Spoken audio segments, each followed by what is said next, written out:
Bienvenidos todos a esta nueva barca en donde estamos retomando nuevamente la octava temporada del estudio relacionado con el liderazgo, las pautas relacionadas con el liderazgo. Y vamos a entrar específicamente a través del libro de Éxodo, capítulo 18. Voy a pedir que alguien, por favor, tome lectura desde el verso 13 hasta el final de este capítulo. ¿Quién nos ayuda, por favor, con la lectura? A ver, nombramiento de juez.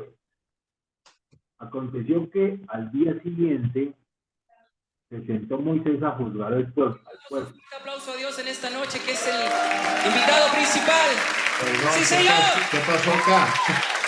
No sé qué pasó acá. Un segundo. Tuyo es el reino. Ok. Qué pena, Pablito. Nuevamente, por favor, para que nos podamos enganchar. Pues listo. Nombramiento de juez. Aconteció que al día siguiente se sentó Moisés No te escuchamos. de la mañana a... ¿Me escuchan? No, Ahí. se entrecorta bastante. Bueno, entonces, si quiere alguien más lea, porque esos problemas míos de internet. Yo estoy leyendo bien, yo estoy escuchando bien, perdón. ¿Lo estás escuchando bien? Entonces, perdóname, Pablito, continúa, dale. Y el pueblo estuvo delante de Moisés desde la mañana hasta la tarde. Viendo el suegro de Moisés todo lo que él hacía con el pueblo, dijo: ¿qué es esto que haces tú con el pueblo? ¿Por qué te sientas tú solo y todo el pueblo está delante de ti desde la mañana hasta la tarde? Y Moisés respondió a su suegro: porque el pueblo viene a mí para consultar a Dios. Cuando tienen asuntos, vienen a mí, y yo juzgo entre el uno y el otro, y declaro las ordenanzas de Dios y sus leyes. Entonces el suegro de Moisés le dijo: no está bien lo que haces. Desfallecerás del todo tú y también este pueblo que está contigo, porque el trabajo es demasiado pesado para ti. No podrás hacerlo tú solo. Oye ahora mi voz. Yo te aconsejaré y Dios estará contigo. Está tú por el pueblo delante de Dios y somete tú los asuntos. Y enseña a ellos las ordenanzas y las leyes. Y muéstrales el camino por donde deben andar y lo que han de hacer. Además, escoge tú de entre todo el pueblo varones de virtud, temerosos de Dios, varones de verdad, que aborrezcan la avaricia. Y ponlos sobre el pueblo para jefes de millares, por jefes de millares, de centenas, de 50 y de 10. Ellos juzgarán el pueblo en todo tiempo. Y todo asunto grave lo traerán a ti, y ellos juzgarán todo asunto pequeño. Así aliviarás la carga de sobre ti, y la llevarán ellos contigo. Si esto hicieres, y Dios te lo mandare, tú podrás sostener, y también todo este pueblo irá en paz a su lugar. Y oyó Moisés la voz de su suegro, e hizo todo lo que dijo. Escogió Moisés varones de virtud de entre todo Israel, y los puso por jefes sobre el pueblo, sobre 1000, sobre 100, sobre 50 y sobre 10. Y juzgaban al pueblo en todo tiempo. El asunto difícil lo traían a Moisés, y ellos juzgaban todo asunto pequeño. Y despidió Moisés a su suegro, y este se fue a su tierra. Perfecto, gracias, Pablito. Gracias. Quiero detenerme fundamentalmente a partir del verso 21, en donde empezamos el estudio de varios requisitos. Ustedes se acordarán. En primer lugar, estuvimos hablando acerca de, además, escoge tú de entre todo el pueblo varones de virtud. ¿Qué dijimos con relación a la virtud? ¿A qué hacía alusión la virtud? ¿Se acuerdan ustedes? Virtud es no amar al dinero, no amar al dinero, eh, porque Dios es el que os da el poder de hacer riqueza. Eh, Ok. Piedad, Eso encaja más en que aborrezcan la avaricia, ¿no? Que fueron las últimas 2 semanas que estuvimos sí, compartiendo este tema.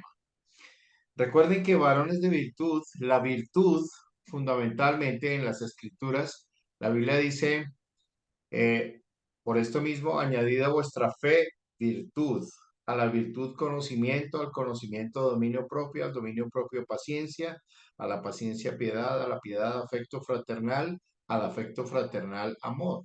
Porque si estas cosas están en vosotros y abundan, no os dejarán estar ociosos ni sin fruto con relación al conocimiento de Dios.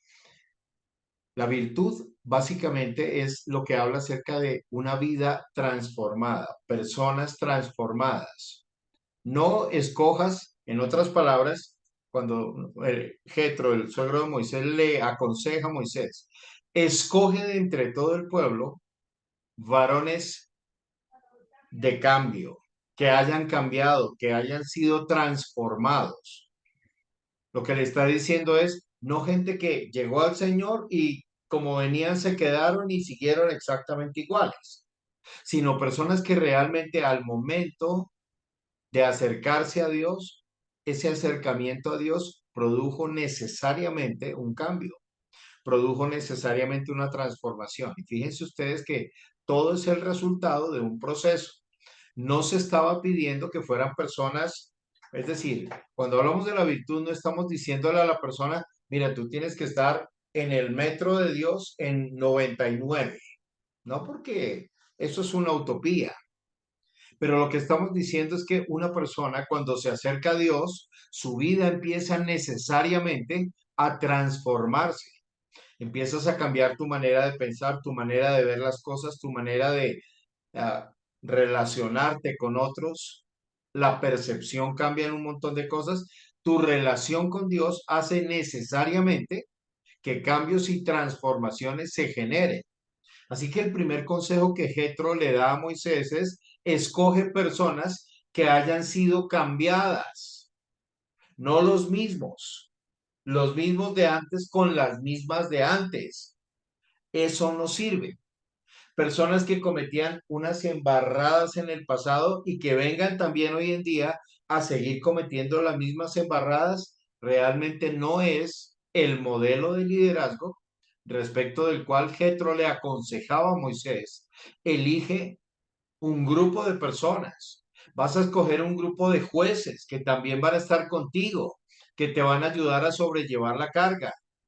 Personas de virtud, en primer lugar, transformadas. No estamos hablando de que estén al 100% en un proceso de perfección, repito, porque el que esté libre de pecado, como decía Jesús, que lance la primera piedra. ¿Quién es el primero que levanta la mano y dice, yo estoy andando de manera irreprensible delante del Señor? Todos nosotros estamos sujetos a esta vida y estamos sujetos a luchas, estamos sujetos a batallas, batallas en nuestra mente, ojo, batallas con nuestras palabras, batallas si antes nosotros, por ejemplo, éramos personas livianas de palabra que de pronto nos desesperábamos, ofendíamos, decíamos vulgaridades. Estamos teniendo una lucha, pero para que nuestra boca también se transforme, era necesario poder vivir todo el proceso. ¿Y a cuántos el Señor realmente nos cambió hasta la manera de hablar? Porque éramos personas que teníamos un habla sumamente sucia, sumamente complicada. Entonces, lo primero que le dice Jetro a Moisés es, escoge tú de entre todo el pueblo varones transformados, que hayan sufrido cambio, que al acercarse a Dios realmente sus vidas sean vidas nuevas, que cuando la gente que antes los conocía los ve ahora diga, en ti evidentemente hay un cambio, un gran cambio. la relación que tienes con tu familia, la relación que tienes con tus hijos, la relación que tienes con el dinero, la relación que tienes con la administración del tiempo, tu relación con Dios, tu relación con tu esposa. Cada área de nuestras vidas necesariamente tiene que haber sufrido o estar sufriendo un proceso de transformación. Dios quiere que en nosotros cada día sea perfeccionada su obra. Un día que nos acostemos nosotros diciendo, hoy no aprendí nada nuevo, yo diría que ese es un día que se desperdició. Literalmente lo botamos al tacho de la basura, eh, y es un tiempo que no va a volver, jamás va a volver. Así que importante que nosotros realmente a cada día le saquemos el jugo y que de cada día aprendamos diversas cosas que son sumamente importantes. Una segunda característica, temerosos de Dios. Estudiamos, recuerden ustedes, temor de Dios versus miedo a Dios. ¿Se acuerdan de eso? ¿Qué me pueden decir acerca de esta característica? ¿Qué fue lo que hablamos respecto de esta cuestión de temerosos de Dios?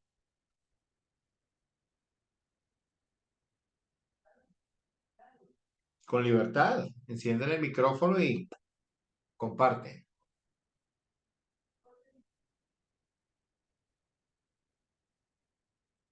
Pues, somos de temerosos de Dios es que eh, no queremos contrariar al Señor, no queremos eh, un buen líder que quiere atraer a otros al pueblo de Dios, pues es una persona que con humildad acepta la palabra de Dios, que con humildad recibe las promesas de la palabra de Dios y con humildad sabe que Dios y que Jesús nos prometen a nosotros cosas que se van a cumplir y que nosotros lo que tenemos que hacer es seguir la palabra de Dios, no es, sí, vamos a hacer esto, pero al final hacemos lo contrario ya en nuestro vivir cotidiano, sino es eso, es transformar nuestras vidas porque entendemos que si no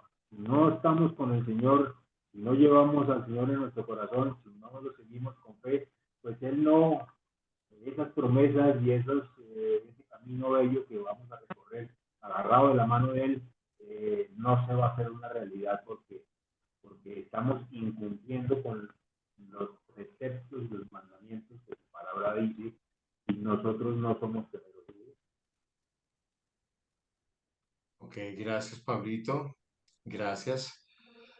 Eh, yo, Cuéntanos.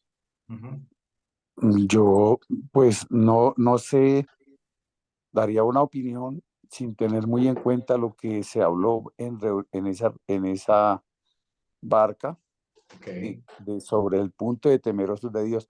Pero yo creo que temeroso de Dios es aquella persona que obra con ese cuidado de no ofender a Dios en en sus enseñanzas como en sus prácticas.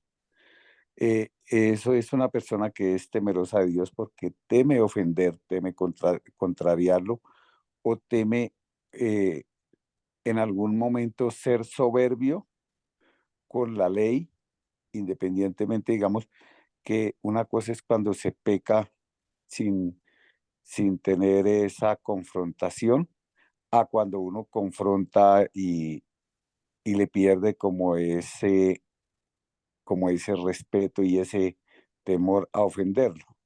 Y el miedo a Dios, pues yo creo que el miedo ya es algo que lo aleja por no poder buscar una amistad, una comunión. Entonces eso interpretaría como miedo. Eso, pues esa es una opinión personal. perfecto, Willycito, gracias. De eso se trata precisamente esta barca, de que nosotros cuando tenemos la posibilidad de opinar o lo que sea, realmente lo hagamos con plena libertad desde lo que creemos que de pronto va más acertado.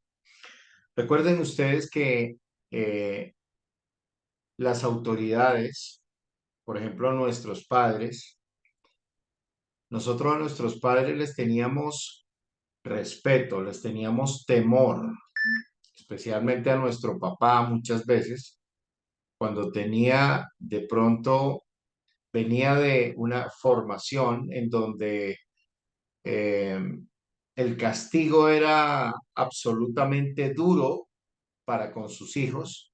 Era una persona dura, inflexible, radical. eh, Eso nos producía temor reverente, ¿no?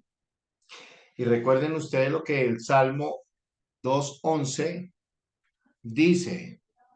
Yo voy a estar buscando acá varias escrituras para que de esa manera, vámonos al libro de los Salmos,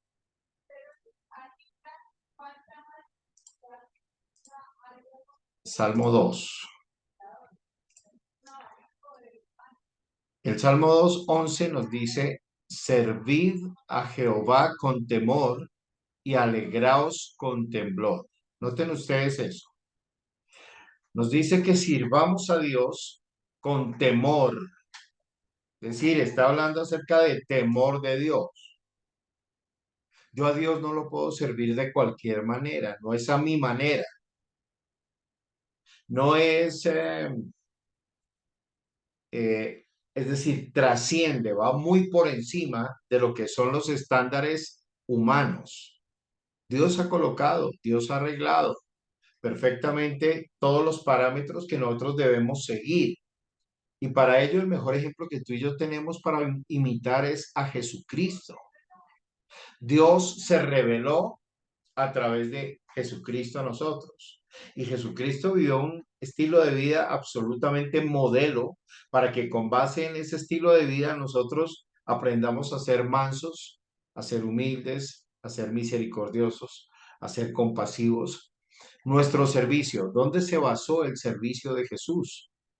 Realmente en el servicio, no en el hecho de que yo estoy en una posición encumbrada, yo estoy acá, ustedes están acá y ustedes me sirven a mí. No es así. El mayor sirve a todos. Ese es el modelo de servicio que modeló Jesús y que enseñó Jesús. Ese es el modelo conforme a lo que es el diseño de Dios para nosotros. Entonces, este texto de Salmo 2:11 dice, sirvan a Jehová con temor, y habla de temer al Señor. Cuando yo miro en las escrituras el carácter de Dios, la Biblia dice mucho con relación al Señor. Dice, por ejemplo, que Él es tardo para la ira, grande en misericordia. Por ejemplo, esa es una de las connotaciones que siempre van de la mano. La ira se contrasta con el hecho de que el Señor es grande en misericordia. Entonces, bueno, decimos Dios es, gracias a Dios, Dios es tardo para la ira. Pero la escritura dice también que Dios no dará por inocente al culpable. También dice la escritura porque nuestro Dios es fuego consumidor. También dice la escritura, no temáis a los que matan al cuerpo, mas al alma no pueden matar. Temed más bien, os diré a quién debéis temer. Temed más bien a aquel que puede destruir el cuerpo y el alma en el infierno. Y dice, temed.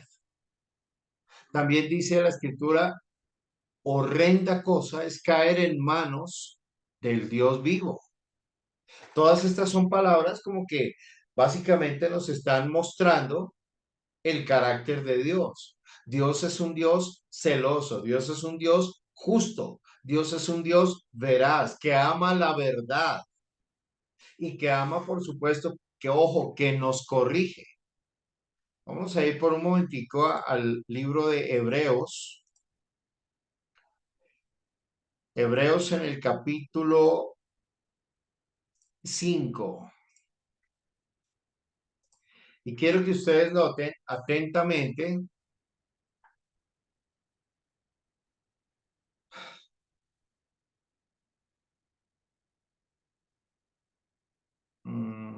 perdón, ¿cuál es el texto?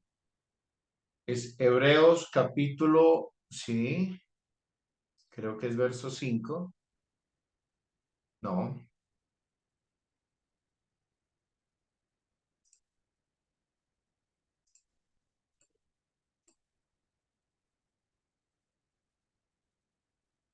Hebreos, capítulo 6.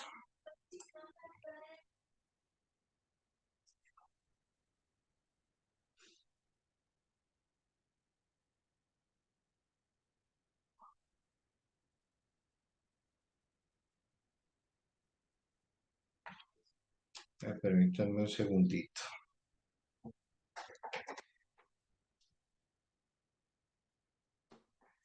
Me traigo una Biblia física, por favor, para...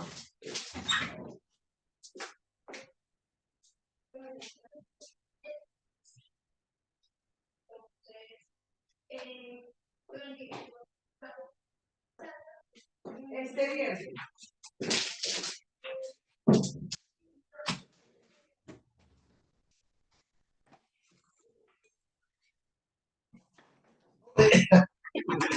Wow, bueno, ok, muy bien.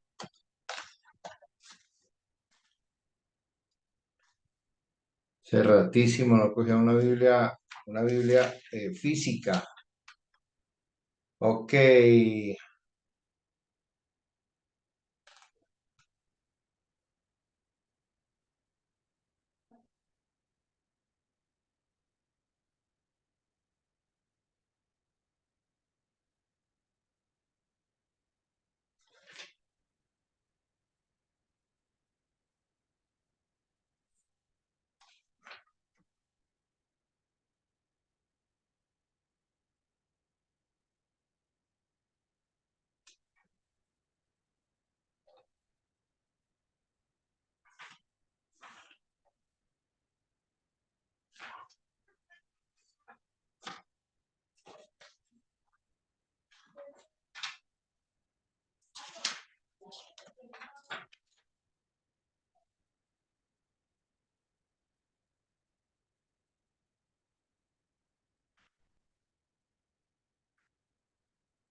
bueno, ok.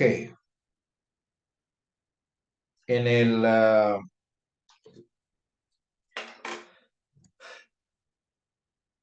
veamos un momentico, el libro de Santiago. Santiago capítulo 5.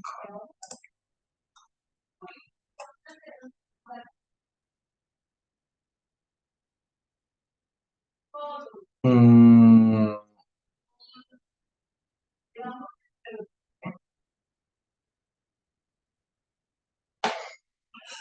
acá en el verso 10 dice, hermanos míos, tomad como ejemplo de aflicción y de paciencia a los profetas que hablaron en nombre del Señor.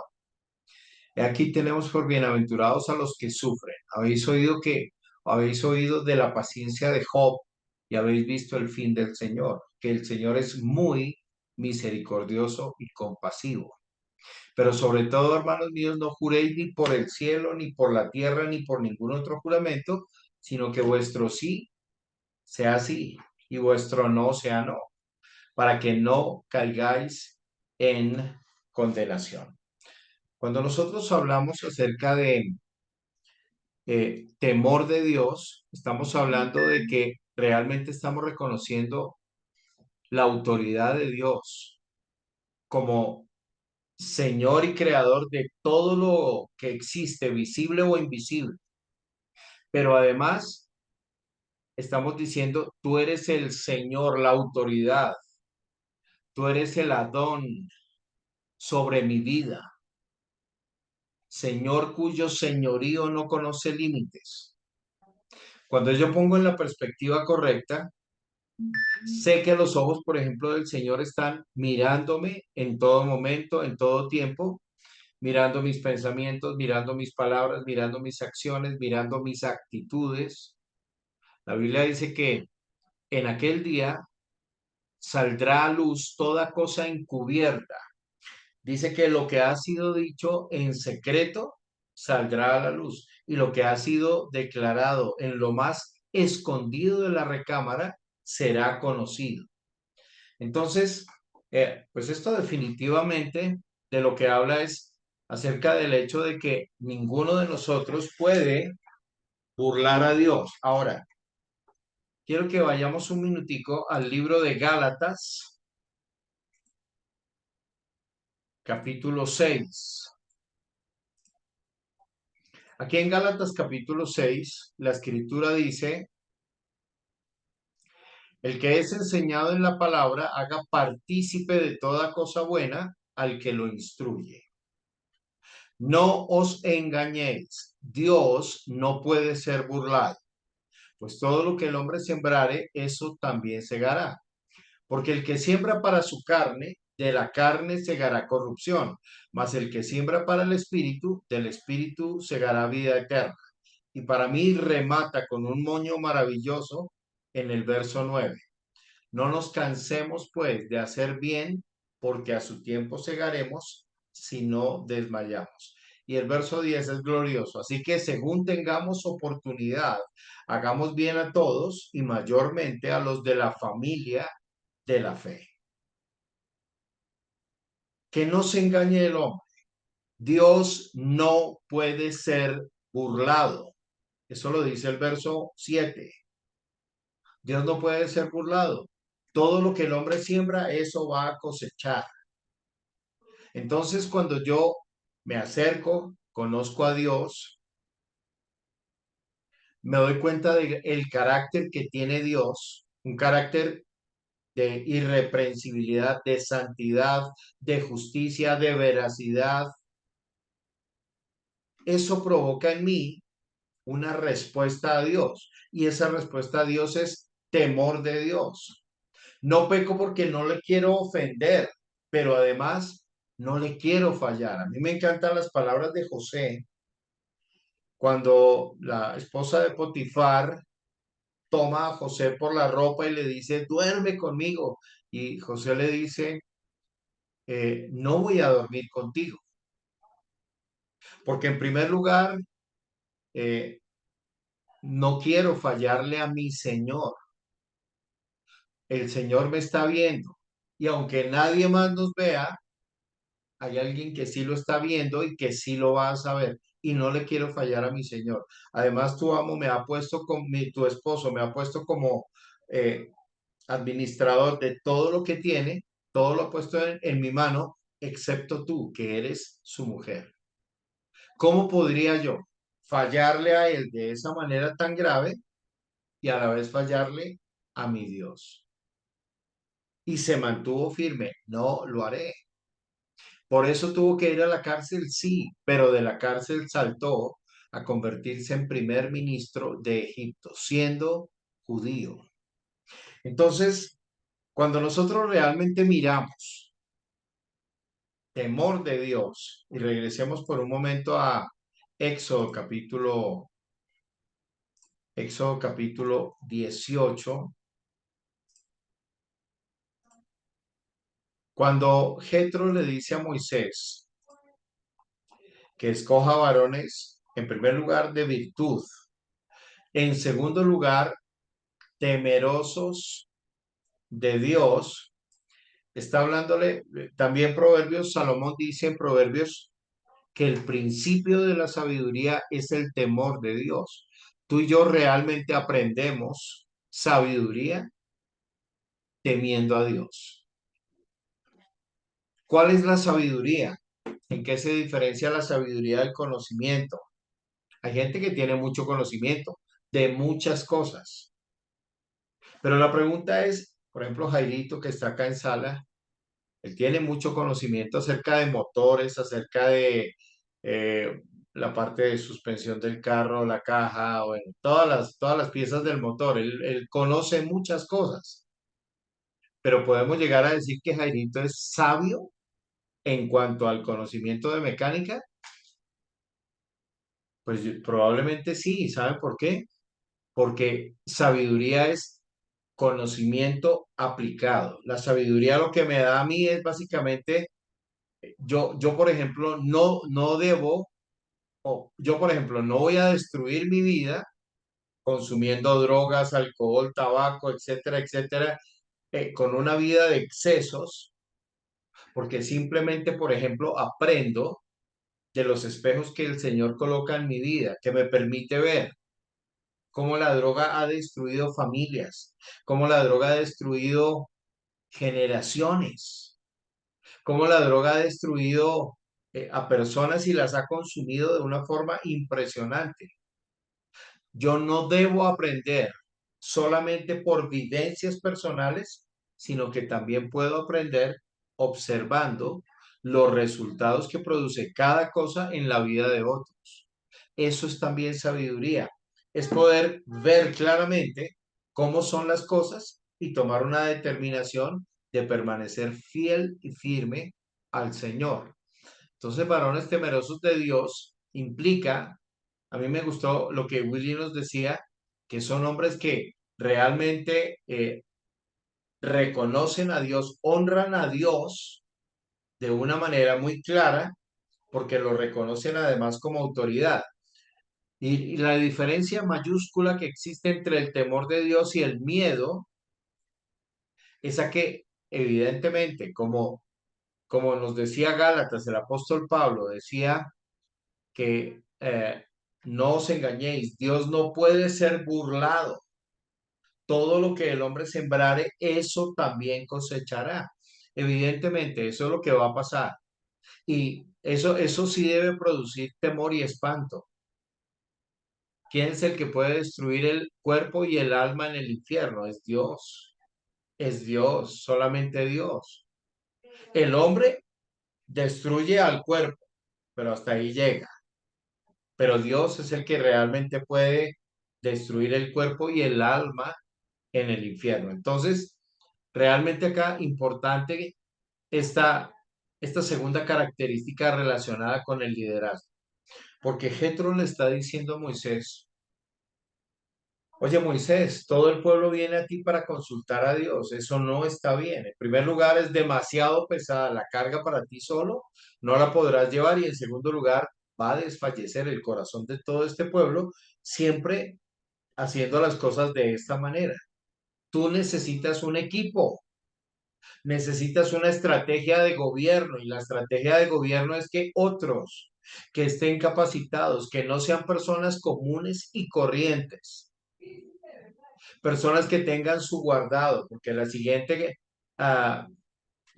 bueno, dos características adelante es que aborrezcan la avaricia. Si los avaros están metidos dentro del grupo que va a liderar al mundo, se llena de corrupción la nación. Recuerden ustedes que el grupo que salió directamente de Egipto eran más o menos unos 3 millones de judíos. Los judíos eran más grandes, más fuertes y más numerosos que los mismos egipcios. Y el faraón empezó a decir, oiga, miren, esta gente es más numerosa que nosotros, es más fuerte que nosotros. Tenemos que manejarles con astucia, con sagacidad, porque ellos de pronto se unen a alguno de nuestros enemigos y nos vuelven a nosotros esclavos en nuestra propia tierra. hay aspectos del liderazgo y del gobierno que definitivamente son muy importantes llegar a considerar, ¿ok? Estamos en el repaso nada más, imagínense. Ok, característica 3, hablamos de varones de verdad. ¿Se acuerdan ustedes que hablamos acerca de varones de verdad?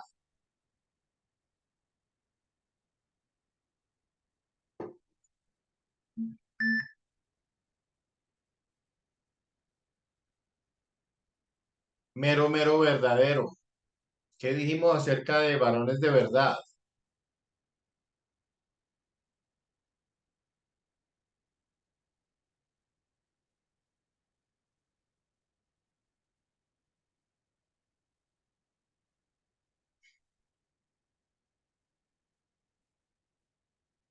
¿Nadie?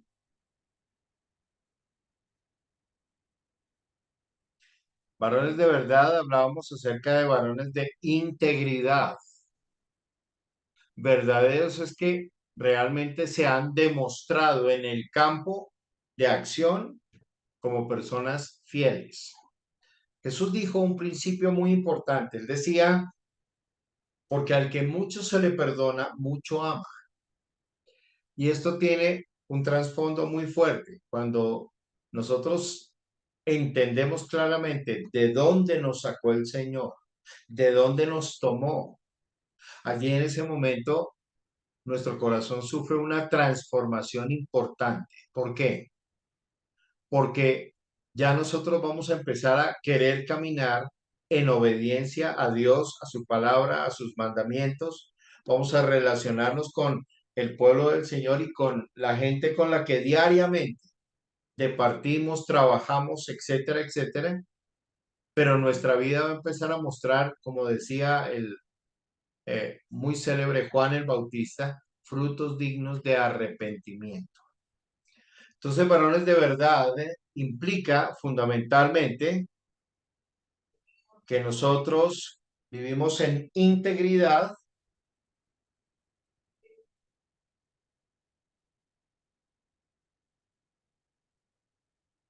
y además decíamos que ah,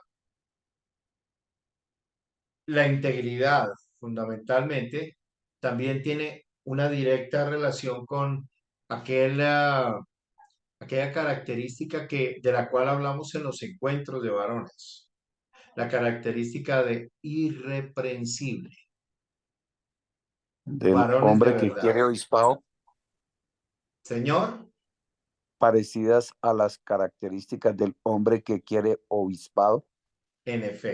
en efecto, así es. Muy bien, característica número 4. En esta característica nos detuvimos 2 semanas. Que aborrezcan la avaricia. Dijimos varias cosas con relación a la avaricia. En primer lugar, la Biblia dice que raíz de todos los males es el amor al dinero, el cual codiciando algunos se extraviaron de la fe y fueron traspasados de muchos dolores. Jesucristo decía, no puedes servir a dos señores. Amarás a uno y aborrecerás al otro, o estimarás a uno y menospreciarás al otro. No podéis servir a Dios y a las riquezas. El Dios, o más bien el demonio que hay detrás de la avaricia, es precisamente Mamón. Y Mamón es una deidad, bueno, yo digo una deidad, pero con D minúscula, por supuesto, eh, muy gorda, muy obesa, Mamón, ¿no? Todo el tiempo está, dame, dame, dame, nunca se sacia. Y decíamos que la avaricia justamente es un deseo incontrolable por acumular y retener para mí. Una persona que practica la avaricia es una persona que de hecho se priva a sí mismo de comodidades, de confort, de bienes, de momentos gratos, porque todo el tiempo tiene en su mente, hay una esclavitud muy grande. Hay que acumular, hay que acumular, hay que acumular. Y veíamos en Lucas capítulo 12, la primera de las reuniones que tuvimos relacionadas con la avaricia. Lucas 12, Jesucristo nos dice, guardaos de toda avaricia, porque la vida del hombre no consiste en la abundancia de los bienes que posee. Y dice que un hermano vino, un hombre vino y se acercó a Jesús y le dijo, Maestro, di a mi hermano que parta la herencia conmigo. Y Jesús le tuvo que decir, ¿y quién me ha puesto a mí por juez o partidor? Y contó una historia impresionante. Dice que un hombre que estaba prosperando mucho, que amaba la avaricia, que amaba el dinero, el mucho tener, el mucho poseer, hablaba consigo mismo diciendo, alma mía, tienes un problema. No tienes un lugar suficiente donde almacenar todas tus riquezas. Y dijo este hombre lo siguiente, ya sé qué haré, derribaré mis graneros y los edificaré mayores y guardaré en ellos toda mi riqueza. Y diré a mi alma, mire que la avaricia es, una persona con avaricia es una persona rayada, completamente rayada. Y diré a mi alma, alma, muchos bienes tienes guardados para muchos años. Repósate, come, bebe, regocija. Pero el Señor le dijo, necio, esta noche vienen a pedirte tu alma y lo que has provisto, ¿de quién será? Allí en Lucas 12, el Señor enseñaba con relación a la avaricia el hecho de que el avariento, cuando cree que ya va a empezar a disfrutar de todo su bien, se acaba su momentum. Y cuando eso termina, la pregunta es, ¿y quién entonces se va a encargar de disfrutar todo aquello que le costó angustia y trabajo y esfuerzo y privaciones a la persona que era avara? Entonces, creo que es muy importante esta característica, que aborrezcan la avaricia. Dios aborrece la avaricia. La escritura dice en Colosenses 3:5 que la avaricia es idolatría. Esto es algo que cuando nosotros miramos la escritura, wow, pues evidentemente eso, eso nos muestra acá. eh, Colosenses 3:5, por favor, alguien que lo lea.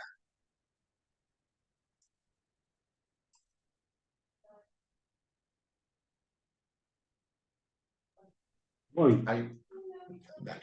Haced morir, pues, lo terrenal en vosotros: fornicación, impureza, pasiones desordenadas, malos deseos y avaricia, que es idolatría. Ok. Dice que la avaricia, lo dice muy claramente, es idolatría. La avaricia es idolatría, es amor al dinero, está endiosando el mucho tener, endiosando las riquezas. Eso hace un avaro, acumular, atesorar, ese es mi tesoro, nadie me lo toque, etcétera, etcétera. Y también con relación a la avaricia decíamos que Dios aborrece la avaricia. Y la característica que el suegro de Moisés le estaba diciendo a Moisés es, escógete también tú, hombres, que tengan el mismo sentir que tiene Dios respecto de la avaricia. A mí no me gusta ni hablar de política ni nada de este tipo de cosas porque nada de eso pareciera, en el fondo, nos edifica. La política tiene la característica de pronto herir susceptibilidades. Pero yo veo a este gobierno de izquierda actual en el que nosotros estamos, en donde impera la avaricia y en donde, como hay avaricia por montones, la nota preponderante, el hilo que une todo, se llama corrupción. Pero en un contexto en el cual el liderazgo aborrece la avaricia, no habrá corrupción. Se estará combatiendo la corrupción. El deseo desmedido de tener, de amontonar, de atesorar, de enriquecerse.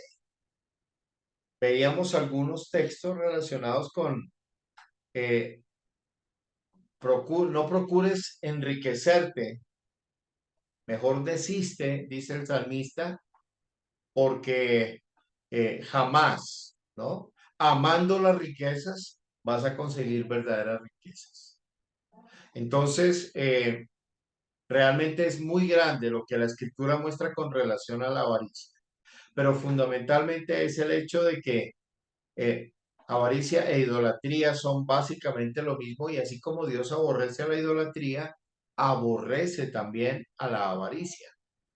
Dichoso aquel que aborrezca la avaricia, que venga alguien y te va a pasar por debajo de la mesa un dinero para que un negocio se haga viable y este tipo de cosas, y que nosotros le digamos no, no. Si el negocio ha de convenir, el negocio se va a dar, y en ese negocio habrá un gana-gana para todos. Y cuando hablo de todos, no estoy diciendo que le voy a dar tajada a este y a este. Estoy hablando acerca de que las dos partes que intervienen en el negocio se van a beneficiar. Se beneficia el proveedor, se beneficia el comprador, como tiene que ser, como tiene que ser. Pero que terceros estén diciendo, si quiere que le dé el contrato, me tiene que dar un X%. Eso es corrupción. Eso es básicamente lo que se ataca al momento de seleccionar personas que aborrecen la avaricia. Muy bien, entonces, regresando al texto de Éxodo, capítulo 18, en el verso 21, vamos nosotros a darnos cuenta que, en primer lugar, Moisés tuvo oídos para escuchar la voz de su suegro. Qué importante que nosotros también demos oído al consejo sabio de otras personas. La escritura dice: los pensamientos son frustrados donde no hay consejo, mas en la multitud de consejeros se afirman. La Biblia dice que en la multitud de consejeros está la victoria. Así que importante no sufrir del síndrome de producto terminado. ¿Qué tal Moisés diciéndole al suegro? ¿Sabe qué, suegro? No se meta. El día que yo me acerque y le pida un consejo, deme el consejo. Mientras tanto, déjeme en paz. Uy, eso sería terrible. Pero ve el suegro de Moisés, que Moisés sale desde muy temprano en la mañana. El pueblo empieza a venir, se arma una fila, una nación de 3 millones de personas, todos queriendo consultar a Dios. Imagínense ustedes, el gentío, al calor del desierto, hasta muy tarde en la noche. ¿Cómo pudo haber llegado Moisés? Rematado. Eso fue una cosa terrible. ¿Cómo estaba el pueblo? Aburrido también. No, no alcanzamos. Solamente los primeros 100 pudieron ser atendidos.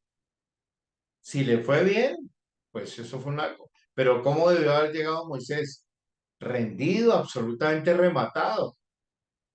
Y es entonces cuando, estando en esa condición de agotamiento, le habla a su suegro y le habla como dice Salomón, ¿no? Dios me ha dado palabras, eh, palabras de médico para saber hablar, palabras al cansado, palabras al enfermo, palabras al herido. Está hablando acerca de que fortaleces con tu palabra la vida de la otra persona. Y estando Moisés en esa condición de agotamiento, viene y le dice a Jetro: oye, no está bien lo que estás haciendo. Es demasiado grande el trabajo, no lo puedes hacer tú solo, no pretendas hacerlo tú solo. Oye mi voz y Dios esté contigo. Y si Dios te lo mandare, hazlo, pero te voy a aconsejar. Y dice: escoge varones de virtud, temerosos de Dios, varones de verdad, que aborrezcan la avaricia Y el tema de hoy es, y ponlos sobre el pueblo por jefes de millares, de centenas, de 50 y de 10. Ellos juzgarán al pueblo en todo tiempo y todo asunto grave lo traerán a ti. Y ellos juzgarán todo asunto pequeño. Así aliviarás la carga de sobre ti y la llevarán ellos contigo. Si esto hicieres, y Dios te lo mandare, tú podrás sostenerte y también todo este pueblo irá en paz a su lugar. ¿Qué hizo Moisés? ¿Cuál fue la actitud de Moisés? Él escuchó, no solo oyó lo que el suegro le decía, y él en medio de su atontamiento, de su desgaste del día, no, Moisés lo que hizo fue escuchar atentamente, recibir lo que le estaba diciendo su suegro, como si un ángel enviado por Dios le estuviera hablando. Oye la voz de su suegro y hace todo conforme se lo indicó su suegro.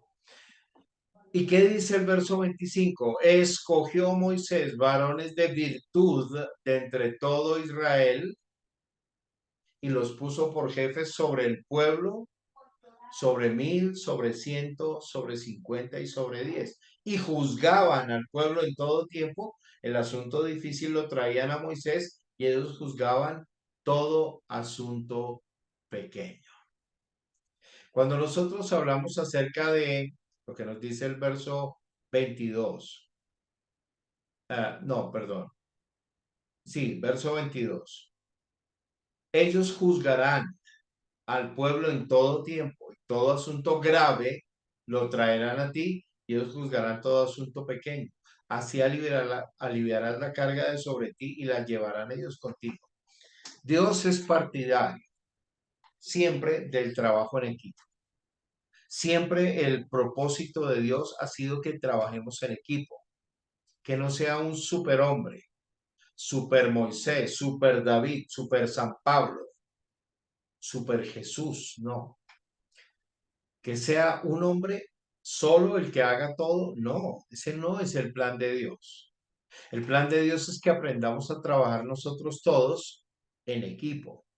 Y trabajar en equipo es algo que todos tenemos que aprender, porque es difícil trabajar en equipo con gente tan distinta a ti, tan variada, tan cambiante algunos de ellos, con unas problemáticas y unas situaciones complicadas. Es complicado, pero es dentro de ese contexto al que el Señor nos invita a que nosotros hagamos un equipo, armemos un equipo.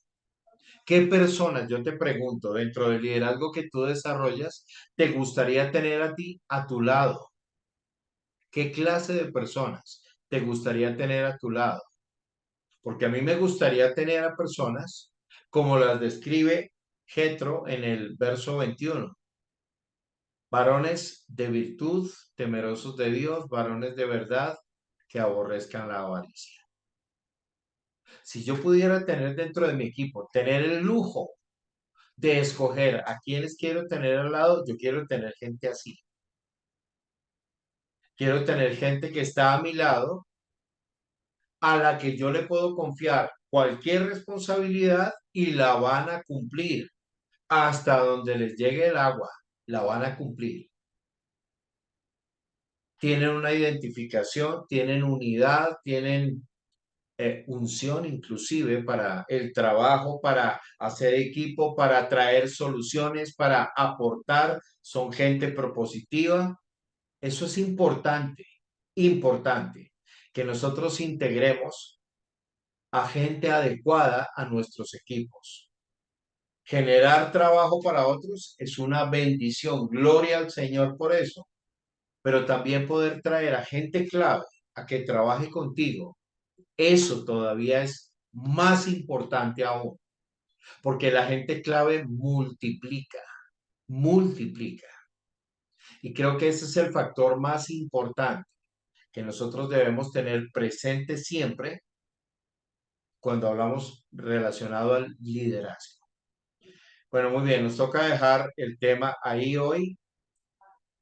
Nos quedamos como esbozando básicamente un repaso respecto de lo que hemos venido hablando acerca de esto. Muy bien.